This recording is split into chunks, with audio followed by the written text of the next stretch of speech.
नमस्कार मंडळी, Konkani vloggers YouTube चॅनलमध्ये तुमचे स्वागत आहे। तुम्ही पार्ट 1 मध्ये पाहिलंच असेल की आम्ही कोल्हापूर ते मार्लेश्वर कसा प्रवास केला आहे।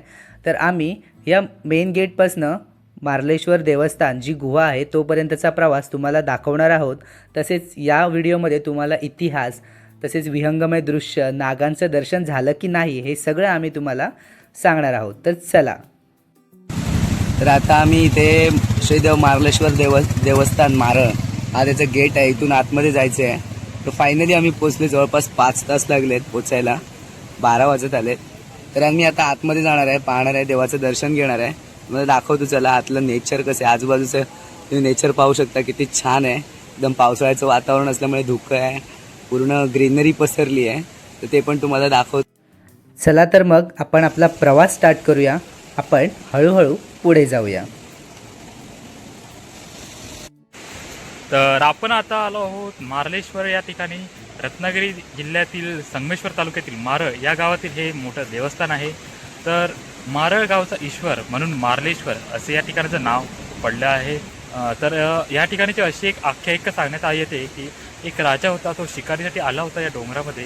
तर या डोंगरामध्ये एका गुहेमध्ये तर एक स्वयंभू शिवलिंग या गुहेमध्ये सापडलं व तेव्हापासून या ठिकाणाची पूजा करण्यात आली व त्यानंतर याची प्रचिती सर्वदूर पसरण्यात आली व एक देवस्थान म्हणून हे नावरूपास आलं। तर या ठिकाणाची माहिती सांगायची झाली तर या ठिकाणी आपण धारेश्वर धबधबा देखील पाहायला मिळतो, देवस्थानाच्या बाजूलाच आहे। तर हे धारेश्वर धबधबा हा 7वा धबधबा असून त्याच्यावर अजून 6 धबधबे आहेत। तर हे धबधबे आपल्याला अपोजिट साईडला म्हणजे डोंगराच्या दुसऱ्या बाजूला एक ट्रेकिंग पॉईंट आहे, तिथून आपण ट्रेकिंग करून जर गेलो तर लिंगाचा डोंगर म्हणून एक स्थान आहे। त्या लिंगाच्या डोंगरावरून आपल्याला हे 7ही धबधबे याची देही अश्रुवा पाहायला मिळतात व त्याचा आपण मनमुराद आनंद घेऊ शकतो।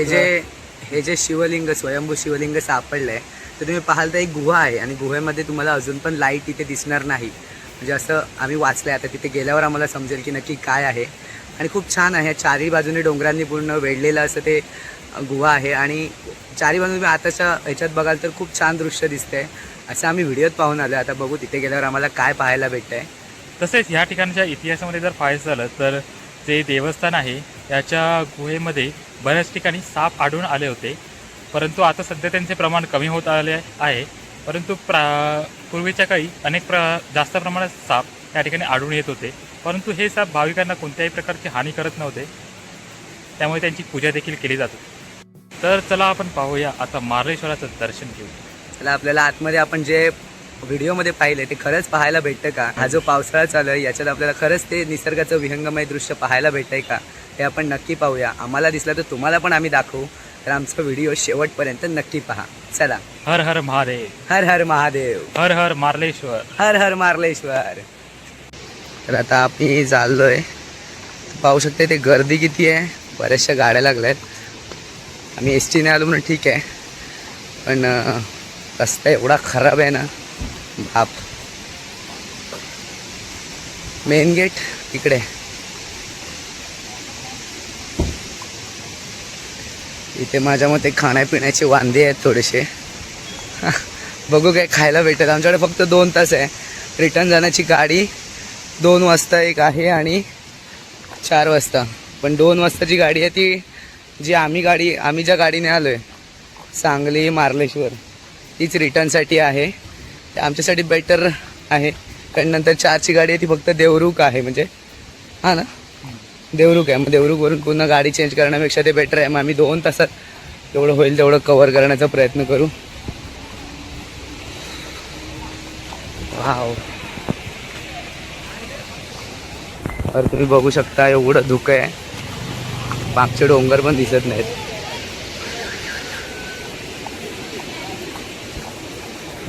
आम्हाला खरंच वाटलेलं इकडे काही खायला भेटणार नाही, पण आता इथे खूप दुकानं झाली आहेत, भजी, वडापाव, समोसा, मिसळपाव आणि जेवण देखील इकडे भेटतंय। हा गेट आहे मार्लेश्वर देवस्थान मारळचा, इथून आपल्याला पायऱ्या चढून जायचं आहे। 350-400 पायऱ्या आहेत। तर अशा आपल्याला तब्बल 350 ते 400 पायऱ्या चढून वरती जायचं आहे। त्यानंतर आपल्याला महादेवांचं दर्शन घ्यायचं आहे।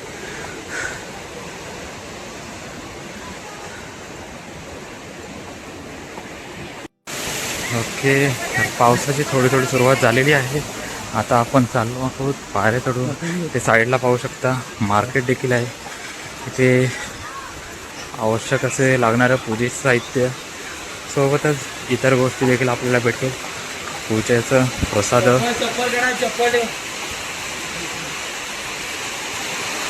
तर पावसाला देखील सुरुवात झालेली आहे. आपण लवकरात लवकर पोहोचण्याचा प्रयत्न करू.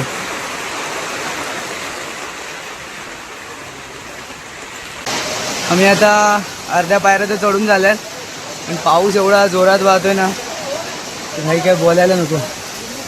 छत्री पण आमची राहत नाही आहे. थोडा थांबलो आम्ही, दम लागले थोडासा. चला लवकर लवकर आपण कवर करू. चलो. हे दृश्य तुम्ही पाहू शकता. एकदम हे जे मंदिर आहे ना ते बरोबर डोंगरांच्या मध्ये आहे आणि चारही साईडने असे धबधबे आहेत.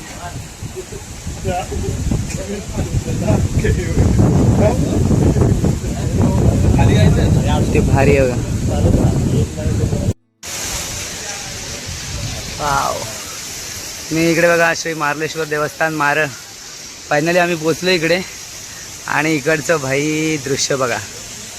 क्लास एक नंबर. चारही साईडने एकदम डोंगर आहेत पूर्ण. या इथपर्यंत तुम्ही बघू शकता. इकडे पण पूर्ण डोंगर आहे. चला आपण एंट्री करू आतमध्ये. दृश्य बघा इथून किती भारी दिसते. आणि लाईनमध्ये थांबलो. एवढी मोठी लाईन आहे. इकडे बघा श्री मार्लेश्वर तीर्थक्षेत्र. फायनली आम्ही पोहोचलो आहे. दर्शन घ्यायला जायचं. इथे लाईन आहे. छोटीशी वाट आहे आतमध्ये जायला. लाईन बघ एवढी मोठी आहे. या धबधबा पाहू शकता. धारेश्वर धबधबा आहे. किती भारी दिसतंय बघा.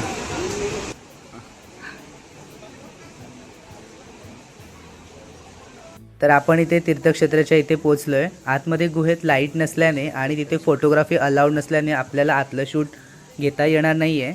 तर आपण बाहेर आल्यावर सांगू आतमध्ये काय पाहिलं आपण. चलो.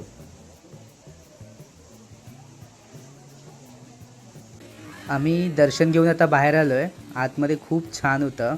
पण त्याच सगळीकडे लावलेल्या होत्या. तसेच तिथे पुजारी देखील होते आणि स्वयंभू शिवलिंग पण देखील आहे तिथे. तर खूप छान आतलं वातावरण होतं. पाऊस असल्यामुळे पूर्ण ते डोंगरातून त्या गुहेत पाणी येतं आहे. थेंब थेंब थेंब थेंब पाणी पडतं आहे. खूप छान वाटतं आतमध्ये. इथे बाहेर बघा बाप्पाचं मंदिर देखील आहे आणि इथे गंगाकुंड आहे. तिथे उतरायला परमिशन नाही आहे. हे देखील छान आहे बघण्यासारखं. ते मंदिराच्या बाहेरच बघा किती सुंदर असं वातावरण आहे. चारी साईडने डोंगरांनी वेढलेलं असतं. ही गुहा आहे. आणि एक सांगायचं राहिलं आतमध्ये आता नागांचा वास्तव खूप कमी आहे. आम्हाला एकही नाग दिसला नाही कारण आता खूप वस्ती पण वाढली आहे. लोक पण जास्त येतात. सो खूप कमी झालेत नाग. रेअरली दिसतात. तर फायनली खूप दिवसांपासूनची ट्रिप सक्सेसफुल झाली आहे. फायनली मार्लेश्वरला आलो आहे. दर्शन झालं आहे आणि बघू शकता इकडचा नजारा किती भारी आहे. किती गर्दी आहे. सोमवार आहे. इकडचा नजारा बघा किती भारी आहे. एकदम धबधबे बघा या साईडला. काय नाव त्याचं धबधब्याचं? धारेश्वर धबधबा. हा इथून एकच दिसतो पण तो एक समोर डोंगर आहे. तिथे ट्रेक करून जायला 8 तास लागतात. तिकडून पूर्ण 7 धबधबे काहीतरी दिसतात असं आम्हाला माहिती भेटली. आम्ही काही गेलो नाही तिथपर्यंत पण बघू नेक्स्ट टाईम जमलं तर आम्ही नक्की जाऊ. या इथून खाली जायला पायऱ्या आहेत. तिकडे पुढे जाऊन त्या वॉटरफॉल अँड धबधबा आहे ना तिकडे एक मंदिर आहे.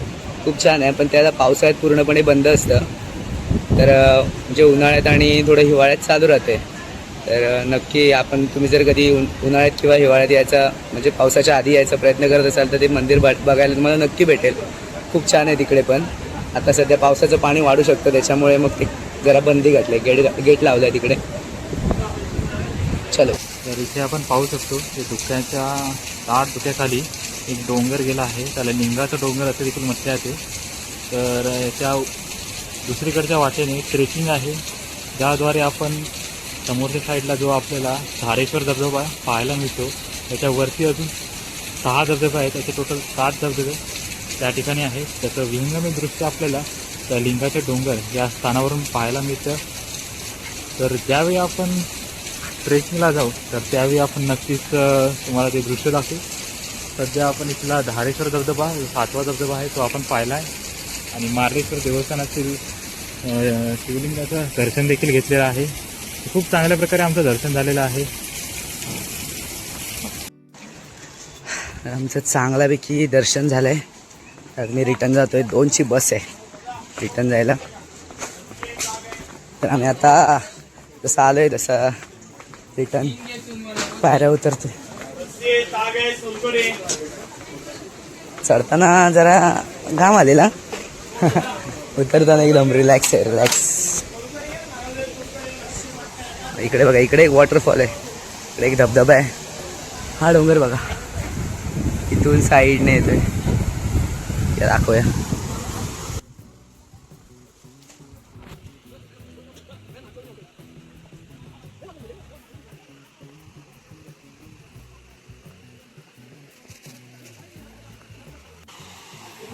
तर हा बघा इकडून तो धबधबा चालू झालाय. हा छोटासा आहे पण असे बरेच सारे तुम्हाला इकडे भेटतील पाहायला. तर मंडळी आपलं मार्लेश्वर देवस्थानचं दर्शन झालेलं आहे. खूप चांगल्या प्रकारे झाले. 2च तास भेटलेले पण एकदम प्रॉपर आम्ही सगळं दर्शन घेतलं. तिथले फोटोशूट केलं, व्हिडिओ शूट केले आणि परत प्लस चढून उतरून तो वेळ प्लस खाल्लं पण थोडंसं. एवढं सगळं आम्ही 2 तासात केलं आहे. तर खूप छान वाटलं इथे येऊन. निसर्ग तर आपल्या कोकणात तुम्हाला माहितीच आहे, एवढं भारी आहे निसर्ग सगळीकडेच. आणि त्यात पाऊस चालू आहे त्याच्यामुळे एवढं भारी वाटतं आहे. तर हा व्लॉग आम्ही आता इथे संपवत आहे.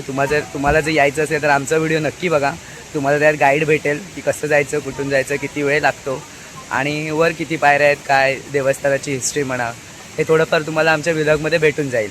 तर नवीन व्लॉगमध्ये लवकरच भेटू. हा व्लॉग आम्ही इथेच संपवतो आहे. तर आमच्या चॅनलला तुम्ही सबस्क्राईब केलं नसेल तर जरूर सबस्क्राईब करा, बेल आयकॉनवर क्लिक करा आणि कोकणी व्लॉगर्स यूट्यूब चॅनलला नक्की फॉलो करा. हर हर महादेव. हर हर महादेव. धन्यवाद.